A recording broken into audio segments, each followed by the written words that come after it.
Thursday, March 14th. As you guys saw, the weigh in this morning was 219.4. Went back up, but it's not that big of a deal. I just had a meal that I didn't 100% track yesterday. I gotta get better at not doing things like that. I gotta make sure that I'm tracking all my meals. I had about 1,000 calories left over for dinner last night, and I thought that was gonna be enough to get away with like not tracking that meal that I had yesterday. I just gotta get better at making my own meals. That sounds kind of stupid, but you guys understand what I'm saying. Like, I have to make all my own food because that's the way that I'm gonna guarantee like the results. And if things change in terms of weight, like it fluctuates upwards, then I can have a better idea of what caused that fluctuation. Because I don't really know exactly what caused the fluctuation. I'm not too sure if it was like too much salt or I didn't sleep well enough, or I mean any number of things could have been the reason for the fluctuation. Obviously, you never want to see it go up, but it's sort of reality that's going to happen eventually. Um, I've learned this through the last year of trying to lose this weight that you have to control for everything, and you really have to be on point with every single thing in your diet.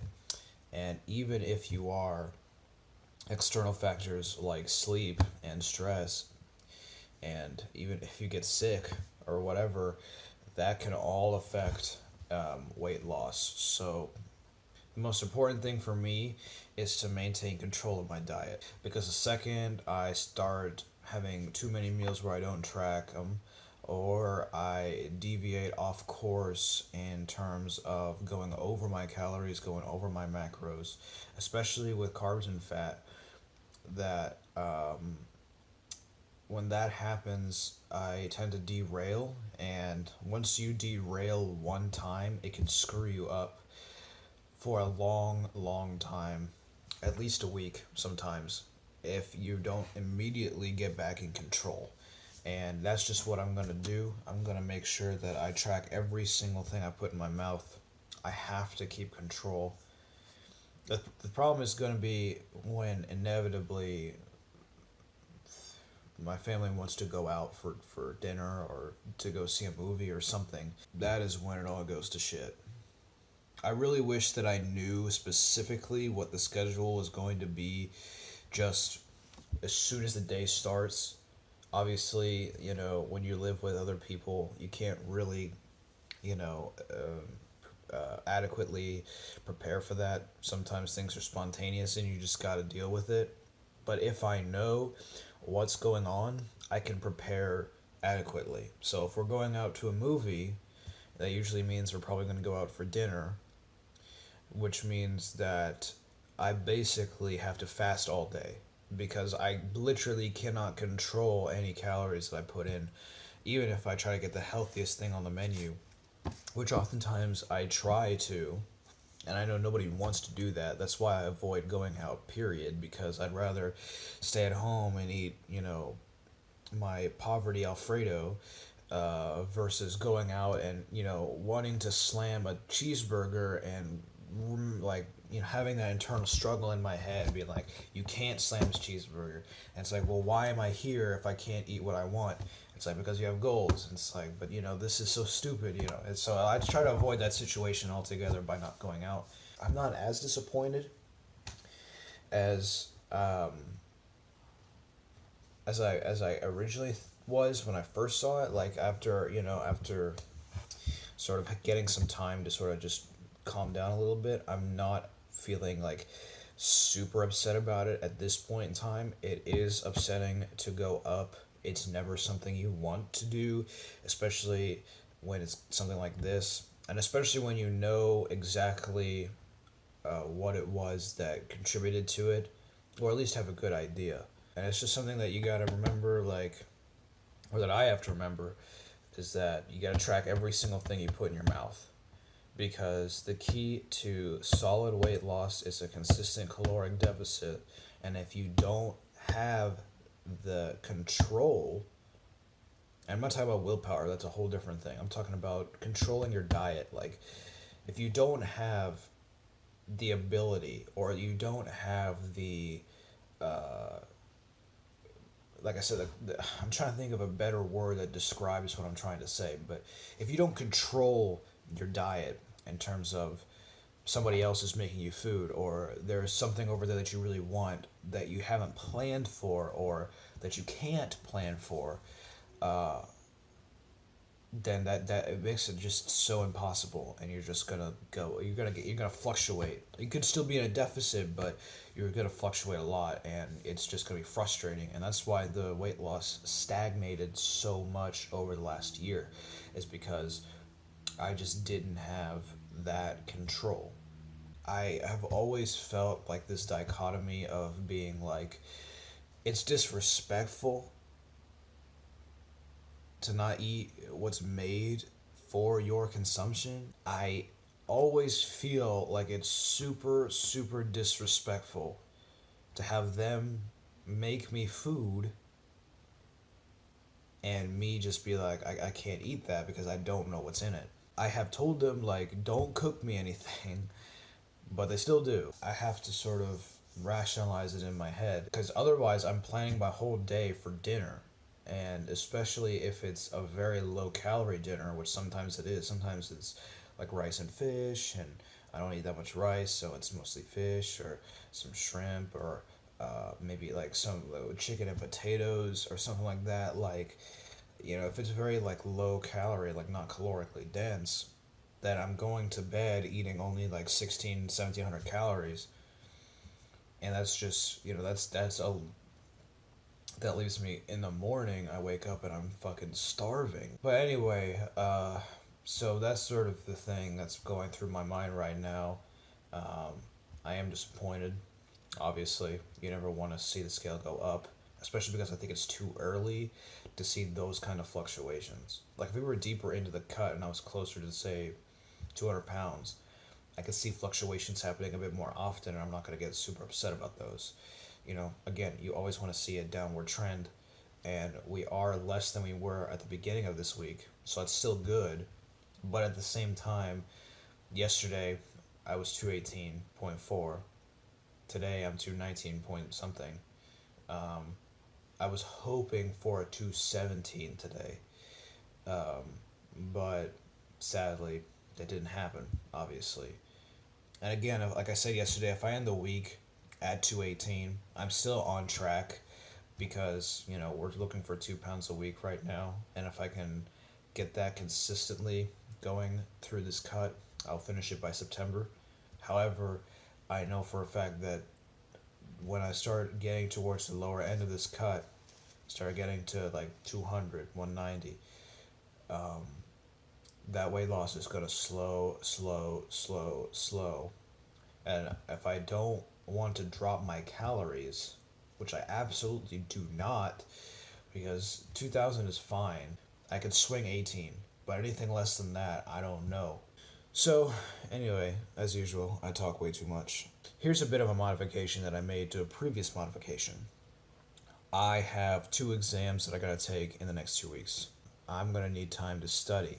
Now, one of those exams is a lab exam, and the best way to study for a lab exam is to actually, look at the models that are in the lab and, memorize those. And there are only 2 open lab days during the week. One of them is tomorrow and one of them is on Saturday. Aside from 2 class days, which is today and I think the Tuesday following, that leaves me 4 sessions in lab to study for this test. I kind of want to don't be distracted by the time I go into those lab days on campus. So I have decided we're going to swing it. I'm going to see how I feel. I'm going to go ahead and train today. I do have deadlifts today, and this is probably the worst day to do this on because of the evening class, like I mentioned before. But regardless, I think this week is a special occasion, and I just need those time in open lab. I'd rather not have to sacrifice sleep and get up hella early to go to the gym. And I'd also rather not have to do a rushed workout in the evening because I'm running out of time in the gym. I'd rather just get a good amount of sleep, wake up, eat whatever, and then go to open lab and study for, the 6 or 7 hours that it's open, and then just go home and relax. Unless I put off deadlifting into the next week, which is something I don't really want to do. I'm going to go ahead and drink pre-workout and head over to the gym here in a minute. And I'm probably going to do the exact same thing next week and do like the 2 days on, 1 day off, 2 days on, 2 days off next week. I could alternatively switch to a full body split and do a full body 3-day-a-week split. I've mentioned in the past how much I hate that because I find it so boring. But it might be a necessary evil. As much as I don't want to go that full body route, I think for my schedule it might be the best idea. I don't really know. I'm still wrestling with this idea in my head, so. Anyway, we're going to take pre-workout, head to the gym. So I'm going to go ahead and do that. What's going on, everybody? Welcome to the commentary part of this video. I am warming up on my deadlifts here. My deadlifts usually go 135, 185, 225, 245, which is what you're seeing right here. And then I get into my working set, which today was 260 for 5. And although this was an ugly 260, I'm not going to lie. This was pretty bad. The hitching, I really need to get better at that. But honestly, guys, if you had any idea the mental, power I needed to get through these set of deadlifts, you would understand that I was going to take every single inch I could get. This is a PR all time. I've never deadlifted this much weight. Deadlifts for me have always been really trash, and I'm actually making pretty consistent progress on them, and that is so awesome. And I worked for like a half hour just trying to work up the mental fortitude to just get my ass under that bar and fucking lift the weight. Holy shit, it took me forever just to, it was a mental battle. You ever have one of those things where you're just like, I really don't know if I can do this, and you're freaking out, and you're just so frustrated with yourself because in the back of your mind you know you can. And then you finally do it, and you're like, hell yes. Hell yes, I did that. That was me today. Now, obviously, I think I should stay there maybe another week. Work on the form just one more week, and then try to progress from there. But anyway, moving on to leg press. Another leg press PR. I don't know if anybody cares about that, but I got 4 plates on the machine for 525-pound leg press because the slide weighs 165.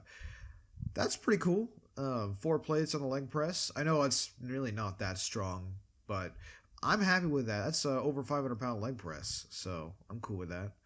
Next off, we move to dumbbell rows. This is 70s for 3 sets of 10. Honestly, these are way too light. I think I was just fried after the deadlifts because I just, deadlifts take a lot out of you. So I think I was just fried afterwards, but these were way too light, and I definitely need to go up next week. I feel like my back isn't necessarily lagging because, I feel like my whole body's lagging. But my back is definitely something I want to hit hard, and I want to hit heavy and with a ton of volume. So going up next week will definitely help with that, getting a nice, large, thick back. So yeah, these 70s, man, these were not challenging enough, in my opinion. Lab pull downs. So wide grip ? Definitely last time doing wide grip lat pull downs. I feel like I get the same benefit from lat pull downs if I just move it into more of like a shoulder width / just outside shoulder width grip. I get the same contraction, if you will. And I actually get more development because the range of motion is longer. And I really don't get any benefit from the wide grip. I think it's just maybe taking your biceps out even more and less range of motion. It just doesn't make any sense. So today's the last day I'm going to do these wide grip lat pull downs. I did 130 for 2 sets of 10 and a set of 12. Like, there's just no point in doing these wide grips.